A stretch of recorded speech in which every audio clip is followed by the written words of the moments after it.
శ్రీగురుభ్యో నమః. హరి ఓం. భగవాన్ రమణ మహర్షి ఒక మాట చెప్తారు, అద్భుతమైన మాట. ఎరుక తన మూలమును తాను చూసుకొని అంటారు. ఇది చాలా అద్భుతమైన మహత్వము కలిగినటువంటిది. నిజంగా ఈ ఆంతరికం మన మనస్సులో, అంతఃకరణలో వైజ్ఞానికమైన సైంటిఫిక్ ఫార్ములా అన్నమాట. అది ఆ వాక్యం మామూలు విషయం కాదు. a+b² a² + 2ab + b² అని మనం అంటాం కదా సైన్స్లో, మ్యాథ్స్లో, మనకు ఆల్జిబ్రాలో తెలుసు కదా. అలాంటి ఫార్ములా అన్నమాట. ఎరుక తన మూలమును తాను చూసుకొని. ఇలాంటి అద్భుతమైనటువంటి ఫార్ములాస్ ఎంతోమంది మహాత్ములు చెప్పారు. కృష్ణమూర్తి ఉన్నారు, జిడ్డి కృష్ణమూర్తి.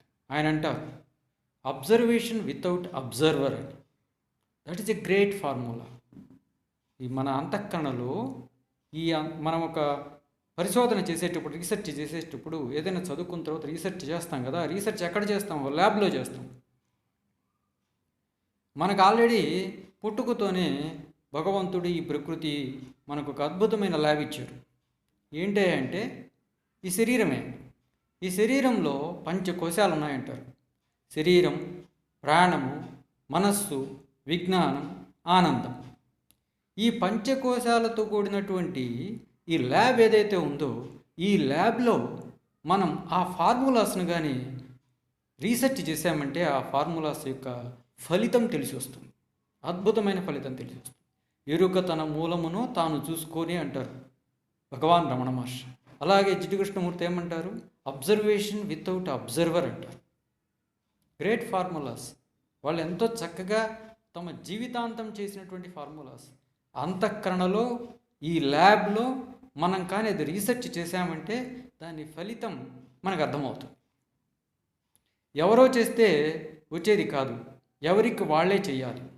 కాకపోతే మనకు వాళ్ళు ఆదర్శంగా, మార్గదర్శకంగా వాళ్ళు ఆల్రెడీ చేసి చూసి చెప్పారు కాబట్టి వాటిని మనము మన ల్యాబ్లో మనం మళ్ళీ ఒకసారి టెస్ట్ చేసుకొని నిజమా కాదా, దాని యొక్క ఫలితం ఏమిటి అని చూడాలి. అప్పుడు అద్భుతంగా, ఆశ్చర్యంగా, ఆనందం కలుగుతుంది. మనం ఒక రాజకీయాల విషయమైతేనేమి, సినిమాల విషయమైతేనేమి, సమాజంలో ఉన్నటువంటి ఎన్నో విషయాలు ఉన్నాయి. ఈ విషయాల్లో దేని మీదైనా మన మనసు పెడదాం అనుకోండి, మన మనసు పెట్టామనుకోండి, మన బుద్ధి పెట్టామనుకోండి, మన ధ్యాస పెట్టామనుకోండి, ఖచ్చితంగా లోపల దానికి రియాక్షన్ జరుగుతుంది. అదే చెప్తారు కదా, every reaction has its own reaction అని. Equal and opposite reaction. అలాగే మనం బయట ఈ ప్రపంచంలో, ఈ సమాజంలో, ఈ ప్రపంచంలో కనిపించేటువంటి ఏ విషయం మీదైనా మన ఇంద్రియాలు ఉన్నాయి. ఈ ఇంద్రియాలతోటి ఆ విషయాలను గ్రహించామనుకోండి. ఎలా గ్రహించడం? ఇంద్రియ విషయాలు ఉన్నాయి. శబ్దము, స్పర్శ, రూపము, రసం, రుచి, ఘ్రాణము, వాసన. వీటన్నిటిని మనం గ్రహిస్తాం. బాగానే ఉంది. ఉన్నది ఉన్నట్లు గ్రహిస్తామా? గ్రహించం. దాన్ని పోలిస్తాం, కంపేర్ చేసుకుంటాం. గతంతో భవిష్యత్తు గురించి ఆలోచిస్తాం. ఇంతకుముందు అలా ఉంది, ఇప్పుడు ఇలాగుంది, ఏంది, రేపు అలా ఉండాలి అని ఆలోచిస్తాం. ఇదే పొరపాటు. దాన్ని ఉన్నది ఉన్నట్లుగానే గ్రహిస్తే అప్పుడు జరిగే రియాక్షన్ ఏంటి, ఈ ల్యాబ్లో ఏం రియాక్షన్ జరుగుతున్నది, ఆ రియాక్షన్ మనకు ఎలా తెలిసి వస్తుంది. కాబట్టి మనం ఏం చేస్తే మనం ఎక్స్పెక్ట్ చేసినటువంటి మంచి రియాక్షన్ వస్తుంది. మన వ్యక్తిత్వంలో మార్పులు ఎలా వస్తాయి, ప్రవర్తనలో మార్పులు ఎలా వస్తాయి, మనం ఎలా ఆనందంగా ఉండగలుగుతాం, ఆనందమయ కోసం అంటే ఏంటి, ఇవన్నీ తెలియాలంటే ఏం చేయాలి? ఆ మహాత్ములు, భగవద్గీత ఉంది, శ్రీకృష్ణ పరమాత్మ భగవద్గీత చెప్పారు. అది ఒక వండర్ఫుల్ సైంటిఫిక్ బుక్. అది అందులో నిజంగా చూసామంటే ఎన్నో ఫార్ములాస్ ఉన్నాయి, ఎన్నో ప్రిన్సిపల్స్, ఎన్నో ఫార్ములాస్. అది చక్కగా గ్రహించి మన ఆంతర్యంలో ఆ ప్రిన్సిపల్స్ అన్నీ నిజమా కాదా అని తెలుసుకోవాలంటే ఆ ఫార్ములాస్ ఉపయోగించి కానీ మనం మన ల్యాబ్లో టెస్ట్ చేసుకున్నామంటే మనకు తెలిసిపోతుంది, అద్భుతమైన రిజల్ట్ వస్తుంది. నిష్కామ కర్మాని గురించి కానీ, ధ్యాయతో విషయాన్ పుంసః సంగస్తేషు ఉపజాయతే సంగాత్ సంజాయతే కామః కామాత్ క్రోధో అభిజాయతే క్రోధాత్ భవతి సమ్మోహః సమ్మోహాత్ స్మృతివిభ్రమః స్మృతిభ్రంశాత్ బుద్ధినాశాత్ బుద్ధినాశో ప్రణశ్యతి. అద్భుతమైన ఫార్ములా ఇది. అంటే మన మనస్సు కానీ విషయాల మీద పెడితే ఏమవుతుంది చూడాలి కదా, మన ల్యాబ్లో మనం చూడాలి కదా. అది చూడాలంటే ఎలా చూడాలి? ఏదైనా ఒకటి చేయాలని చక్కగా గ్రహించాలంటే ముందు ఇంట్రెస్ట్ ఉండాలి, దాని మీద ప్రేమ ఉండాలి, ఓపిక ఉండాలి, సహనం ఉండాలి, దానికి కొంత సమయం ఇవ్వాలి. ఆ ఇంట్రెస్ట్ మనకు ఉన్నప్పుడు మనం సమయం ఇవ్వగలుగుతాం, చక్కగా చేయగలుగుతాం.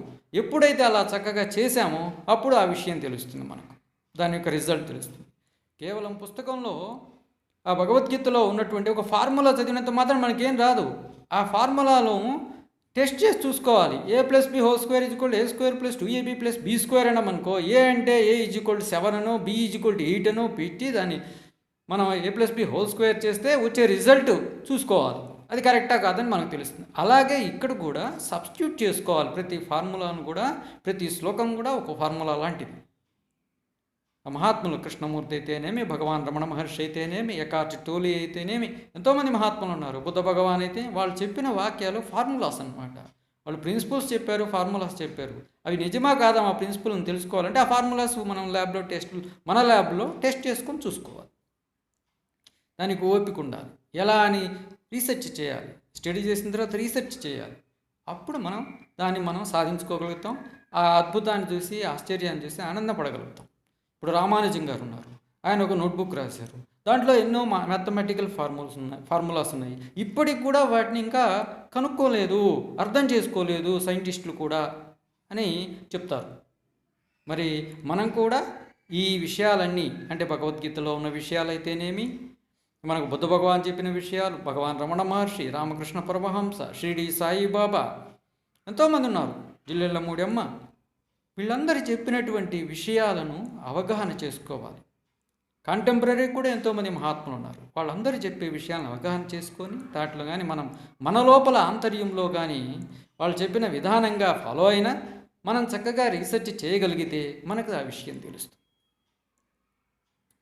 ఉదాహరణకు తీసుకున్నామంటే, బయట ఏదైనా ఒక చెడ్డ జరుగుతుంది అనుకోండి, ఆ చెడ్డను మనము టీవీలో చూసామనుకోండి. ఆ టీవీలో చూసినప్పుడు చూడండి, ఒక 15 నిమిషాలు చూడండి, అనుకోకుండా దాంతో మనం తాదాత్మ్యం చెందుతాం. ఆ విషయంతో టెన్షన్ వచ్చేస్తుంది, భయం కలుగుతుంది, బాధ కలుగుతుంది, ఇవన్నీ కలుగుతున్నాయి. ఇవన్నీ reactions, equal and opposite reactions. వాటిని మనం ఎలా చూడాలి, ఎలా అవగాహన చేసుకోవాలి, ఇదంతా మన ల్యాబ్లో మన టెస్ట్ చేసుకోవాలి. ఎలా వాటిని టెస్ట్ చేయాలనేది కూడా తెలియాలి. డిటాచ్మెంట్ అంటాం. ఒకటి ఏదైనా జరిగినప్పుడు, ఒక హింసనో, ఒక అత్యాచారమో ఏదైనా జరిగినప్పుడు అది మన మీద ఎలాంటి ఎఫెక్ట్ ఇస్తుందో చూసామంటే మనం బాధపడిపోతాం, కళ్ళీళ్ళు వచ్చేస్తాయి. ఎందుకు వస్తున్నాయి? మనం దాంతో తాదాత్మ్యం చెందాం. అలాగే కూనీ చేశారు, లేదంటే ఎక్కడో రియల్ ఎస్టేట్లో దందా, లేదా ఏవేవో చేస్తారు. అవన్నీ చేసినప్పుడు అవి అలా చేయగలుగుతున్నారంటే వాళ్ళు దాంతో తాదాత్మ్యం చెందారు కాబట్టే, ఈ సృష్టిలో లీనమైపోయారు, సృష్టిలో పడిపోయారు కాబట్టి అవి చేస్తున్నారు. అలాగే మనం కూడా ఈ సృష్టిలో అశ్లీల వాక్యాలు అయితేనేమి, డబుల్ మీనింగ్ విషయాలు అయితేనేమి, ఉన్నది ఉన్నట్టు చూడకుండా వేరే దాన్ని, మన మనసులో ఉన్నదాన్ని, ఇంకొకరు ఊహించిన దాన్ని మనం ఎక్స్పెక్ట్ చేసి దాంట్లో ఏదో ఆనందించి రమిస్తున్నాం. ఇదంతా ఏం చేస్తుంది? సృష్టిలో పడేస్తుంది, జన్మమరణ చక్రంలో పడేస్తుంది. ఇదంతా లీలే కదా, ఆ సృష్టి యొక్క రహస్యం ఇది. ఎలా మనం సృష్టిలో పడిపోతున్నాం, అలాంటి విషయాలు మనం చూసినప్పుడు మనం సృష్టిలో పడిపోతున్నామా లేదా అది కూడా మనం అర్థం చేసుకోవాలి. అది ఎవరో చెప్తే వినడం కాదు, మన లోపల మనం తరచి ఆ ల్యాబ్లో చూసుకుంటే తెలుస్తుంది. చక్కగా ఇప్పుడు నేనెవరు అంటారు రమణ మహర్షి. నేనెవరంటే ఏంటి? లోపల చూసుకో అంటారు. లోపలంటే ఏంటి?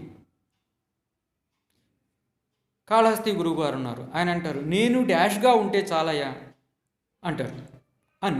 నేను డాష్ అంటే ఏంటి అంటే ఏం లేదు, నేను ఉన్నాను, ప్రతి ఒక్కరూ ఉన్నారు, ఉన్నారు, కానీ ఎలా ఉన్నారు? ఒక వ్యక్తి పేరు, వాళ్ళకు ఒక పేరు, వాళ్ళకు ఒక వ్యక్తిత్వం, ఆ వ్యక్తిత్వంతో తాదాత్మ్యం చెందడం, దానివల్ల ఏర్పడుతున్నది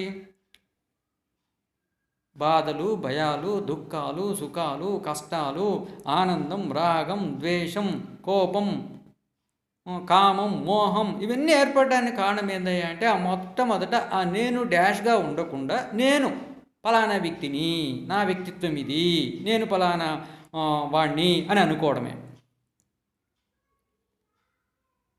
కాబట్టి దాన్ని చక్కగా అర్థం చేసుకుంటే, స్టడీ చేస్తే, రీసెర్చ్ చేస్తే దానికి టెక్నిక్స్ ఉంటాయి. శ్వాసను గమనించమంటారు, ఎందుకు గమనించాలంటాం. గమనిస్తే ఏమొస్తుందో చూసి తెలుసుకుంటే ఆనందం తెలుస్తుంది కదా. అంటే మనం చక్కగా గమనించలేక, దాన్ని తెలుసుకోలేక, దాని మీద ఇంట్రెస్ట్ లేక, ఓపిక లేక ఉన్నప్పుడు మనకి ఎట్లా తెలుస్తుంది? ఎంతో ఓపిక, ఇంట్రెస్ట్ ఉంటే ప్రతి ఒక్క విషయం తెలుస్తుంది. ఇప్పుడు రామానుజం గారు రాసిన ప్రిన్సిపల్స్, సూత్రాలు తెలియాలంటే ఆ